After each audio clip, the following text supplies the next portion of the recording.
ಬಂಧಿಸಲೇಬೇಕು ಬಂಧಿಸಲೇಬೇಕು.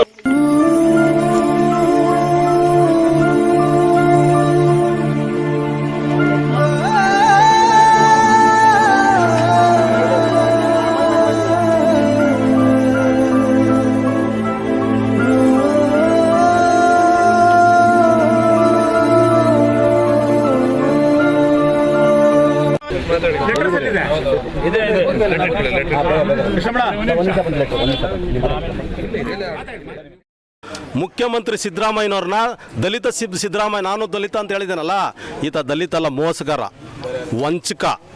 ಇವರ ಪಕ್ಕದಲ್ಲಿ ಇದ್ದಾರಲ್ಲ ಪರಮೇಶ್ವರರು, ಇವರು ನಯವಂಚಕರು, ಇವರು ಲೂಟಿಕೋರರು. ಇವ್ರನ್ನ ಹೋಮ್ ಮಿನಿಸ್ಟರ್ ಜಾಗದಲ್ಲಿ ಕುಳಿಸಿದಾರಲ್ಲ ಈ ರಾಜ್ಯದ ಜನ. ನಾವು ತಲೆ ತಗ್ಗಿಸ್ಬೇಕು. ಅಧಿಕಾರನ ಉಳಿಸ್ಕೊಳ್ಳೋದಕ್ಕೆ ಏನು ಮಾಡಬೇಕು ತಂತ್ರಗಳು ಅದು ಮಾಡ್ತಾ ಇದ್ದಾರೆ. ಇವತ್ತು 5 ಗ್ಯಾರಂಟಿಗಳಂತ ಕೊಡ್ತಾ ಇದ್ದಾರಲ್ಲ, ಒಂದು ಕಡೆ ಕೊಟ್ಟು ಇನ್ನೊಂದು ಕಡೆ ಡಬಲ್ ಕಿತ್ಕೊಳ್ತಾ ಇದ್ದಾರೆ. ಈ ಮುಂಚೆ ನಮಗೆ ನೋಡ್ರಿ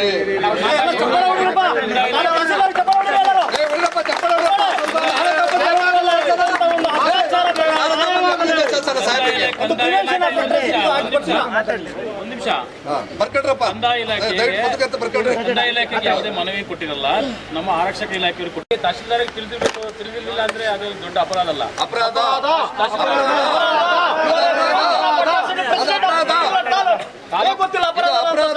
ದಂಡಾಧಿಕಾರಿಗಳು ಎಫ್ಐಆರ್ ಆನ್ಲೈನ್ ಅಲ್ಲಿ ಮೊದಲು ತಹಸೀಲ್ದಾರ್ ತಲುಪಬೇಕು.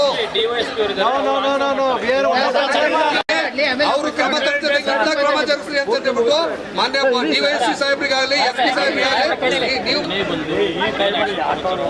ನಮ್ಗೆ ಅವರು ರಿಕ್ವೆಸ್ಟ್ ಏನ್ ಬೇಕಾದ ಪ್ರಕಾರ ಮಾಡ್ತೀವಿ. ನಾವಿಲ್ಲ ಅಂತ ಹೇಳ್ತಾ ಇಲ್ಲ, ನಾವು ಮಾಡಲ್ಲ ಅಂತ ಹೇಳ್ತಾ ಇಲ್ಲ. ಆದ್ರೆ ಇದು ಆರಕ್ಷಕ ಇಲಾಖೆಯಲ್ಲಿ ಇರೋದ್ರಿಂದ ಅವ್ರು ಏನು ಆಕ್ಷನ್ ತಗೊಂಡಿದ್ದಾರೆ, ಅವ್ರ ಮೇಲ್ಪಟ್ಟ ಅಧಿಕಾರಿಗಳು ಬಂದಿದ್ದಾರೆ, ಅವ್ರು ಮಾತಾಡೋದನ್ನ ನಾವು ಕೇಳಬೇಕಾಗುತ್ತೆ. ಅವರ ಡಿವೈಎಸ್ಪಿ ಅವರು ಕೂಡ ಬಂದಿದ್ದಾರೆ, ಅವರ ಇಲಾಖೆಯಲ್ಲಿ ಏನು ಆಕ್ಷನ್ ತಗೋಬೇಕು ಅವ್ರು ತಗೊತಾ ಇದ್ದಾರೆ. ಅದ್ರ ಬಗ್ಗೆ ಅವರೇ ನಿಮಗೆ ಈಗ ತಿಳಿಸ್ತಾ ಇದ್ದಾರೆ. ದಯಮಾಡಿ ಶಾಂತಿ ರೀತಿಯಲ್ಲಿ ವರ್ಸಿದ್ರೆ ನಾವು ತಾಲೂಕು ಆಡಳಿತ ವತಿಯಿಂದ ಯಾವ ರೀತಿ ನೋಡಿ, ಈಗ ನಾವು ತಾಲೂಕು ಆಡಳಿತ ವತಿಯಿಂದ ಏನು ಮಾಡಲಿಕ್ಕೂ ನಾವು ರೆಡಿ ಇದ್ದೀವಿ. ನಮ್ಮ ಕಾನೂನು ಪ್ರಕಾರ ಏನು ಆಕ್ಷನ್ ತಗೋಬೇಕು, ಮೇಲಧಿಕಾರಿಗಳು ತಿಳಿಸ್ಬೇಕು, ಆ ಕಾರ್ಯಕ್ರಮ ನಾವು ಮಾಡ್ತೀವಿ. ದಯಮಾಡಿ ತಾವು ಶಾಂತ ರೀತಿಯಿಂದ ಇದ್ದು ಅವರು ಇಲಾಖೆಯವರು 12ನೇ ತಾರೀಕು ಘಟನೆ ಆಗಿದೆ. ಅವರು ತಾಲೂಕು ದಂಡಾಧಿಕಾರಿ ಚೇರ್ಮನ್ಗಳಾಗ್ಬಿಟ್ಟು 1989 ಒಂದು ಕಾಯ್ದೆ ಮಾತ್ರ ಜಾರಿ ಮಾಡಿದ್ದಾರೆ.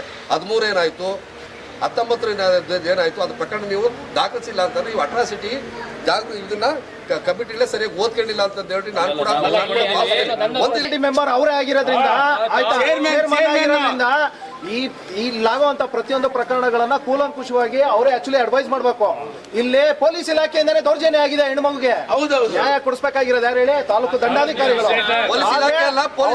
ಪೊಲೀಸ್ ಠಾಣೆಯಲ್ಲಿ. ಆಯ್ತಾ, ಪೊಲೀಸ್ ಠಾಣೆಯಲ್ಲಿ ಇರ್ತಕ್ಕಂಥ ಸಿಬ್ಬಂದಿಗಳ ನಿರ್ಲಕ್ಷ್ಯತೆಯಿಂದ ಇವತ್ತು ಆ ಹುಡುಗಿ ಆತ್ಮಹತ್ಯೆ ಮಾಡಿದ್ದಾರೆ. ಆಗಿತ್ತು, ದಿದ್ದಳಿ ಚಳವಳಿ ಆಗಿತ್ತು, ಆ ರೂಪ ಪಡ್ಕೊಂಡು ಇಡೀ ದೇಶ ನೋಡ್ತು, ಇಡೀ ಜಗತ್ ನೋಡ್ತು. ಹಾಗೆ ಮಾಡ್ಕೊಂಡು ನೀವು ಅವಮಾನ ಕೊಡ್ಕೊಳ್ಬೇಡ್ರಿ. ಫಸ್ಟ್ ನಾವೊಂದು ವಾರ್ನಿಂಗ್ ಅಂತ ಹೇಳ್ತೀವಿ. ನಾನು ನಾಗರಿಕನಾಗಿ ನಾನ್ ಟ್ಯಾಕ್ಸ್ ಪ್ಲೇಯರ್ ಅಲ್ಲಿ ನೀವು ಮಾಡ್ತೀರ, ಸರ್ವಿಸ್ ಮಾಡ್ತಿರೋದು. ನೀವು ಸರಿಯಾಗಿ ಅಟ್ರಾಸಿಟಿ ಕಾಯ್ದೆನೇ ಓದ್ಕೊಂಡಿಲ್ಲ. ಅಟ್ರಾಸಿಟಿ ಕಾಯ್ದೆನೇ ಓದ್ಕೊಂಡಿಲ್ಲ. ಪ್ರತಿ ಸಂದರ್ಭದಲ್ಲೂ ಡಿವೈಎಸ್ಪಿ ಸಾಹೇಬ್